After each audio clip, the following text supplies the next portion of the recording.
Want to study in Germany? Then Excella is the best option. Admissions with scholarships available. Call 9881 96666. Supreme కోర్టులో కూడా these issues were settled. I will read out for the interest అనమాట. The media interest or media debate are all permitted in a democracy by rule of law, subject to one inviolable exception, namely that the media cannot during the course of trial or investigation suggest, publish, telecast that A or B is guilty or that C or D is untrustworthy or an honest witness. This is plainly impermissible, as the said suggestions of guilt, of innocence or creditworthiness of witness etc. are beyond the permissible rights of media. Media cannot usurp the jurisdiction of the courts, which alone has the constitutional authority to decide the guilt, innocence of a person or decide on the content, quality or width of any right available to any citizen, accused, suspect. The rule of law, a basic feature of our constitution, grants every accused a right to ensure that he is tried in accordance with the procedure laid down by the criminal laws on the basis of evidence let in the trial, and without the court trying the case being influenced by a parallel trial by media and discussions by the media in regard to matters which are sub judice. Half-truths and misinformation cannot be the basis of publications or telecast. The media cannot be given the right to speculate on the outcome of the ongoing investigations or the court proceedings or criminal trials. Publication of leaks from the investigation agencies and to level allegations against individuals based on such leaks are not protected by the freedom of press under Article 19A of the Constitution, and it cannot be a defense that what was telecast was the allegation based on the prima facie findings of an investigation agency, or worse, on the basis of suspicions of an investigation agency. As far as criminal trial is concerned, any reporting beyond the factual statement of what has transpired in a courtroom can be curbed in a given case. Though the media performs the vital public function of being the communicator and the link between the courts of law and the people, its rights are also regulated, and the fundamental right of speech and expression cannot be allowed to trample upon the rights available to the other citizens, accused or suspect. Reports telecast having the effect of prejudicing mankind against the parties and the court before the case is heard clearly interferes with the course of justice.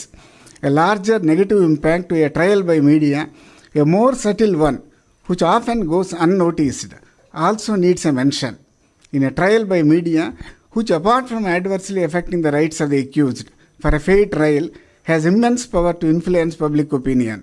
A perception is created for or against the accused in the mind of the layman, so much so that when a judge passes a verdict which may be totally against the layman's perception, it causes him to distrust the integrity of the very legal system. The time-tested system of arriving at the conclusion of guilt on the basis of legal evidence need not always be a concept which is familiar to a person untrained in law. Such persons are more comfortable with the version that the media has given him. This loss of faith in justice delivery system is aggravated when the judge, not the judgment itself, is subjected to media criticism. In such cases, trial by media results in denigration of the justice delivery system, which without doubt is the very foundation of the rule of law in any democratic setup.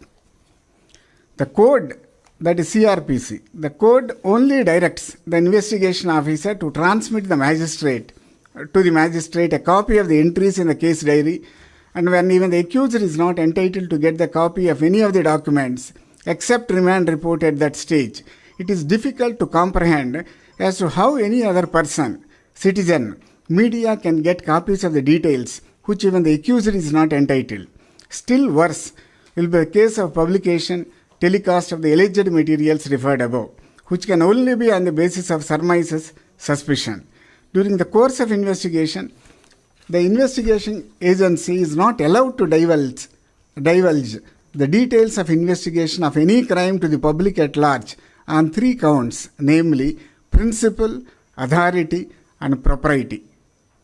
In addition, he also mentions the norms of journalist code published by Press Council of India 2019 edition, also recognizes that in a conflict between fair trial and freedom of speech, fair trial has to necessarily prevail.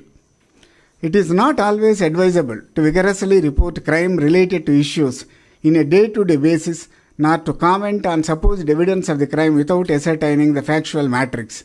This is a part of the journalist code.